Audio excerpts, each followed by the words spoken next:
We've been working with Catapult for a few months now. It was a really good changeover. We've been able to bring all the different teams at the club in line with each other now, so everyone's using the same technology, which is really important for us. And obviously it's something that we use every day in training, and we're also using for games now as well. So it allows us to have continuity across all the training load data that we're collecting throughout the week. The lads wear GPS, which is like a little pod that's worn in what looks like a sports bra effectively.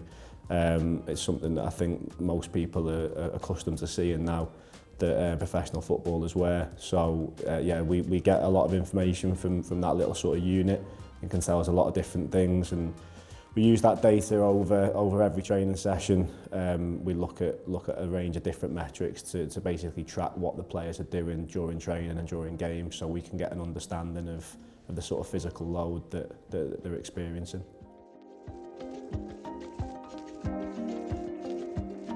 GPS tends to be things like total distance, the max speed that they can hit, the amount of distance that they cover at certain speed zones. So we'll look at like the higher speed running and sprint distance and things like that. And then one of the big things with Catapult, one of the things that we wanted to sort of change over for really was the ability to look at sort of multi-directional movements in a little bit more depth, and that's something that we feel that Catapult's been sort of pivotal and allowed us to investigate that further within the training week. Catapult's a really important part of what we do, but it's not the only thing that we do. We've got a lot of different sort of data sources, if you like, and over the training week and over longer periods as well, we'll use all those data sources in conjunction with each other to be able to understand whether a player's doing too much, whether they need to do more, whether they respond well to a certain type of training, or whether they respond better to other types of training, that sort of thing. We give all the information to the players now, so everything that we collect, they see that. So we upload that up to our sort of sharing system, and the players can see that from every single session.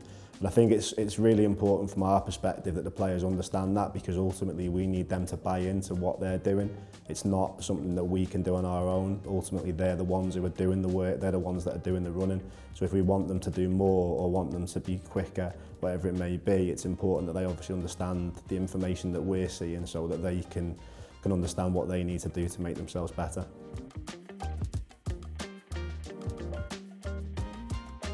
On one side of things, I think their sort of openness to change is really key for us. Obviously we provide feedback to Catapult on a regular basis, and their openness to taking that feedback on board and improving the system that they provide to us is really important.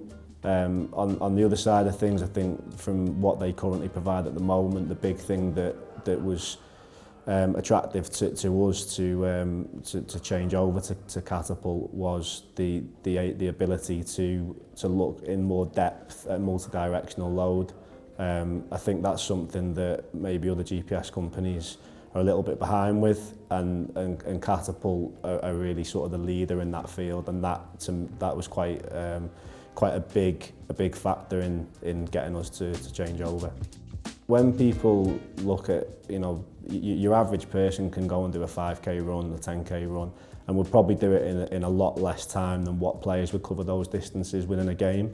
So, from our perspective, the really important things that can firstly contribute to the fatigue of a player, but can also increase their risk of injury, would be those sort of different sort of movements that you wouldn't do in your normal 5k run. So those change of direction, accelerations, decelerations, contacts with other players, things like that.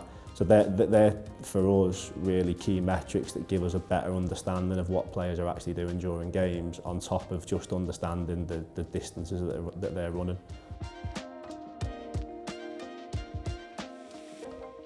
It's been sort of plain to see this season the amount of young players that are coming through the academy. It's probably been the case for a couple of seasons now really, but it's something that we're getting a better grip on now. So we know that we're going to be looking for players who can come through from the academy, and if we can look at their data, when they're playing for the under-16s, under-18s, under-21s, and we can then match that up with the demands of what they have to do in the first team.